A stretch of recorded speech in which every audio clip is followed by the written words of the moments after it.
Joining me now, Chris Farrell, Director of Investigations and Research for Judicial Watch. Chris, great to have you with us. Hi, Lou.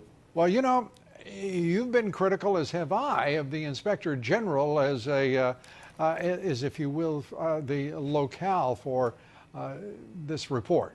It turns out the Inspector General came out swinging against Andrew McCabe. Were you surprised? Frankly, they could have swung a lot harder, and using the term lack of candor is not candid. Let's be frank. There's a lack of candor to it, is there? The guy's a liar. Let's call it like it is.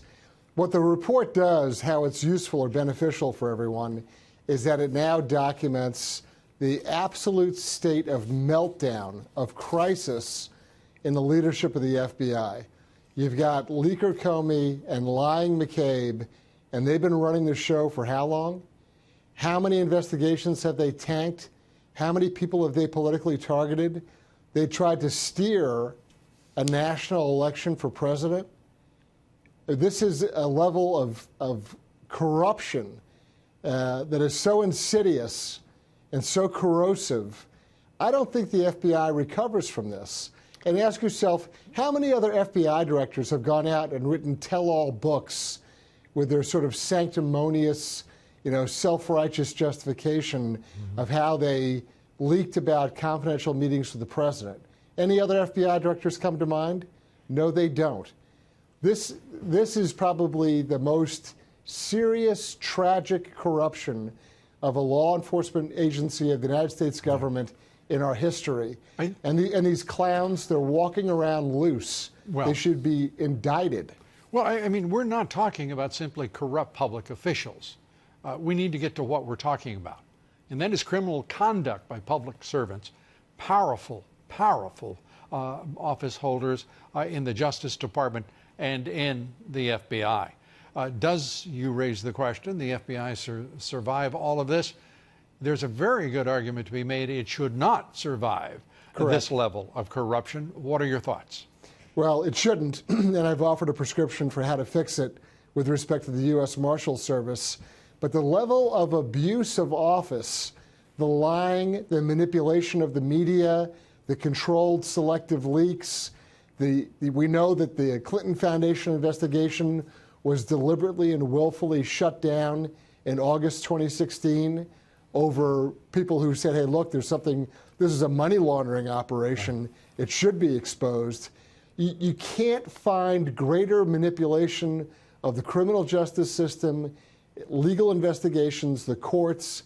This is the kind of stuff that, if you put it in a novel, no one would believe it. They'd put the novel down. But instead, you have the director of the FBI and the deputy director in an outrageous series of conduct that it's indescribable. At what point do you believe the national left-wing media, the Rhino-led Senate and House of Representatives are going to acknowledge that the president has been right all along about Comey, about McCabe, about Robert Mueller, about the entire process, and say we're going to stand up and demand on behalf of the people of the United States that they be honored and that this president not be subverted, his administration subverted throughout his entire term. Are we going to see that level of, let's call it candor, honesty? Well, I think when it keeps being jammed down their throat, it will be. I mean, this IG report is very helpful in that regard. Frankly, the work of Judicial Watch is helpful in exposing a lot of this corruption. Absolutely. And the more we document it, and the more we make it public, and the more we educate the public about the operations of government and this outrageous criminal conduct, at a certain point, it can't be ignored anymore. They'll try. They'll do everything they can to distract and divert, but the evidence is compelling, and it keeps mounting up.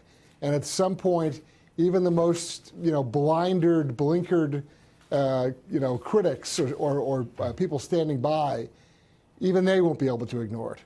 I want to just take from one footnote to the Inspector General report as we close out here, in which he said, quote, as we noted in this report, none of the circumstantial evidence supports McCabe's claim, while the overwhelming weight of the circumstantial evidence supports Comey's recollection of the events. That is a dismissal as powerful as probably it gets in the office of the Inspector General. And with that, McCabe was fired. Chris Farrell, thanks for being with us as always. Thanks, Lou. Appreciate it.